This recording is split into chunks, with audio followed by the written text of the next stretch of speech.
Well, tonight, attacks on Governor Walz's military record are resurfacing as he runs for vice president. The claim is that Walz retired from the National Guard when he found out his unit was going to Iraq. After the selection of Tim Walz as vice president, Republicans tried different attacks. The one, though, that is beginning to stick is claims of quote-unquote stolen valor. What really bothers me about Tim Walz as a Marine who served his country in uniform, when the United States Marine Corps, when the United States of America asked me to go to Iraq to serve my country, I did it. I did what they asked me to do it, and I did it honorably, and I'm very proud of that service.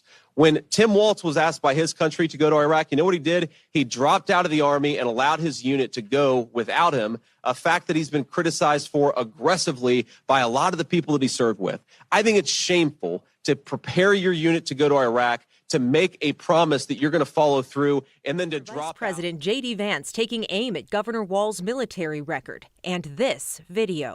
And we can make sure that those weapons of war that I carried in war is the only place where those weapons are at. Walz never served in combat. It's come up before as Walz has run for office in Minnesota. I'm retired Command Sergeant Major Tom Behrens from Brewster, Minnesota.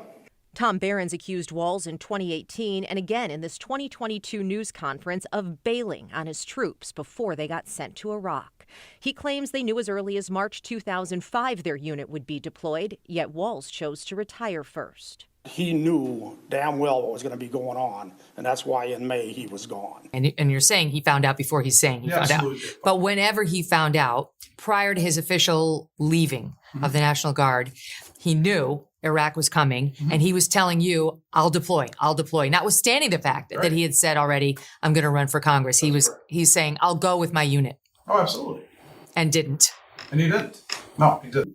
All those soldiers there, and for anybody in an NCO position to quit like that, it's like losing the quarterback of a football team. Here was Walz's response. We all do what we can. I'm proud. I did 24 years. I have an honorable record. I served with literally thousands of people. Thank you so much for joining me this evening. I'm really eager to hear your take on this. I think it's shameful. I think it's shameful that a veteran would attack another veteran. Governor Walz served honorably for 24 years in the National Guard. After 20 years, you are eligible to retire at any time you deem necessary. They talk about him missing his deployment. Well, maybe Mr. Vance should ask the real question. What is the National Guard doing deploying to a foreign country in a foreign war? Well, let's go into history and figure out how that happened. That happened because George W. Bush and Dick Cheney went into the Iraq War based on lies, no weapons of mass destruction, no ties to Al-Qaeda, nothing with 9/11, and they ran out of bodies. Vance is doing a disservice to himself and a disservice to the United States Marine Corps. Marines show respect, and Vance is not showing respect. Who does he have respect for? Donald Trump. He said he retired after 24 years in the Guard to run for Congress. So the Harris campaign scrambling to put out the fire sparked by the military record of Kamala's running mate, Tim Walz. Stems not necessarily from this one quote, but whether there's been a pattern here of claiming service that did not actually happen. So Walz ran as a retired command sergeant major. Now, apparently, he actually fully retired as a master sergeant because according to the National Guard, he did not officially reach the rank command sergeant major, although he did use it in campaign materials. Now, as I understand, the retire,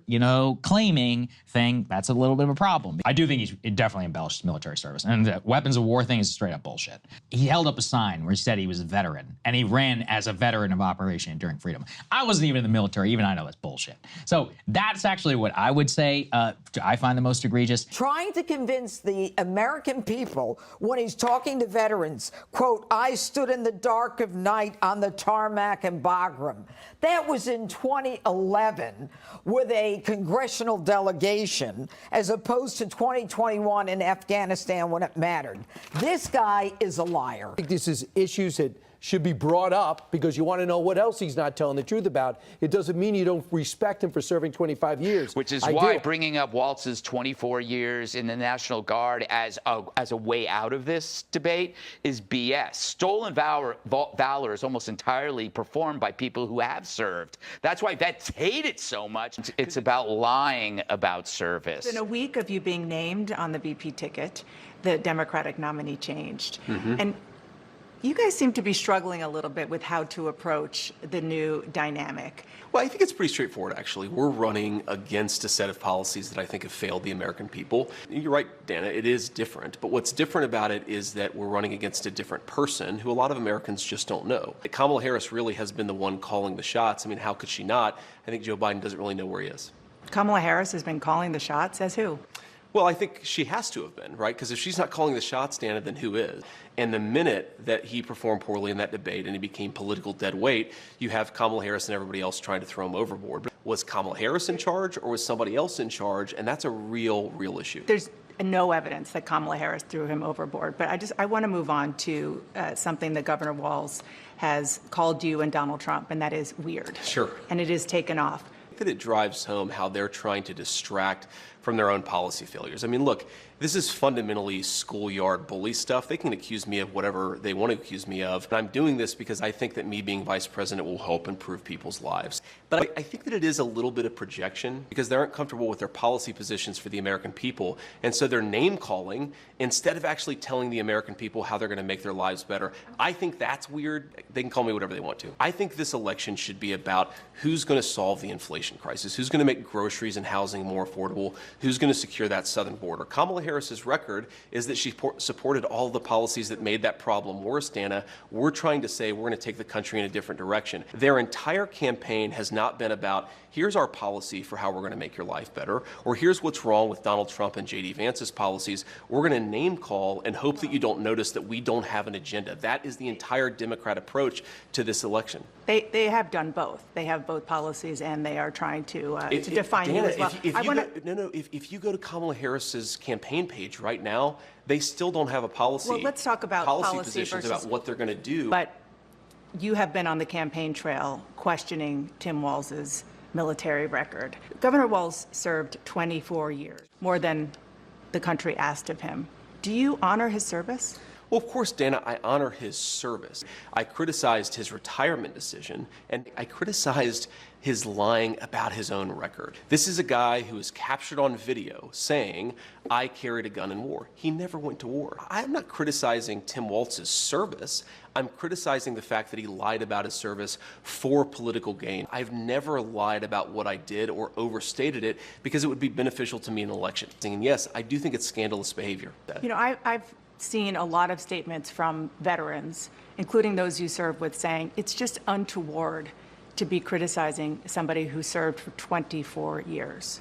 Dana, I'm not interested in the ad hominem. He said he served in war, and he didn't. That is a dishonesty. I couldn't care less what one or the other person says about it. I care about what the truth is. The truth is that Tim Walz didn't tell the truth. And importantly, Dana, this is about Kamala Harris's judgment. Let's move on to another important. What do you say to key voters and swing voters who are put off by your views? Well, what I would say, Dana, is if you look at what I said in context, I think it's important for us to be pro-family. That's all that I've ever said. If you want to be pro-family, I want to, because you do criticize, as you just did, the Democratic Party for being anti-family. I do. You called out Kamala Harris. Kamala Harris has 2 stepchildren. I criticized Kamala Harris for being part of a set of ideas that is anti-family. I never, Dana, criticized people for not having kids. I criticized people for being anti-child. She's anti-child? Has made some bizarre statement. If you go back to the COVID era, one thing that really frustrated me and motivated some of these comments is we were at a point where we were kicking kids out of school. We were masking 3-year-olds during COVID. That's a whole nother conversation because No, people it's didn't related to know. this because because people didn't know as much because it was literally a novel sure, virus. But Dana, you asked me about okay. You've now asked me 3 questions about comments that I made 3 years ago. I wonder what Kamala Harris thinks about the fact that she supported policies that opened the American southern border. I wonder what Kamala Harris thinks about the fact that she lied to the American people about Joe Biden's middle facility for the office. You are interviewing me, Dana, because I respect the American people enough to sit down for an interview. I appreciate that. Kamala Harris has been the nominee for 3 weeks. She hasn't sat down for a real interview. Believe me, we are asking. You're not going to get a disagreement there. But the point is, Dana, you've got me for 15 minutes or however long you have me. We should be talking about public policies that matter. We've talked so little about that. We've talked a lot more about a sarcastic remark I made 3 years ago. I think we should talk about the issues that most Americans care about. I only asked you one question about that. I asked you about policies. Nothing should be above democratic debate in this country when it comes to the big questions confronting the United States. Okay, one last question. Please. Donald Trump has been attacking Kamala Harris's racial identity. He said a number of years ago she happened to turn black. Her father is Jamaican. Do you believe Kamala Harris is black? I believe that she's a chameleon. She pretends to be one thing in front of one audience. She pretends to be something different in front of another audience. She should have to answer for why she presents a different set of policies to one audience and a different set of policies to another audience. And I think that's what President Trump is getting at. This is a fundamentally fake person. She's different depending on who she's in front of. You changed your position on an important thing, which is Donald Trump. Of course I did. And so why are you not a chameleon? People change their minds when the facts change. They should. I believed, and I'm ashamed of it, I believed a lot of the media lies about Donald Trump in 2016. And my pitch to the American people would be, maybe they've bought in to the media lies about him. Think for yourself, look at what he actually said, and I think you'll find that he's, one, a very engaging guy, but two, was a very good president. There aren't media lies. We play him and we let him speak for himself, and so people are getting exactly. I'm not accusing you of lying, Dana. You know I like you, but no, the I know media you're lies not. from time to time I know you're about not, but Donald Trump. people hear him for himself.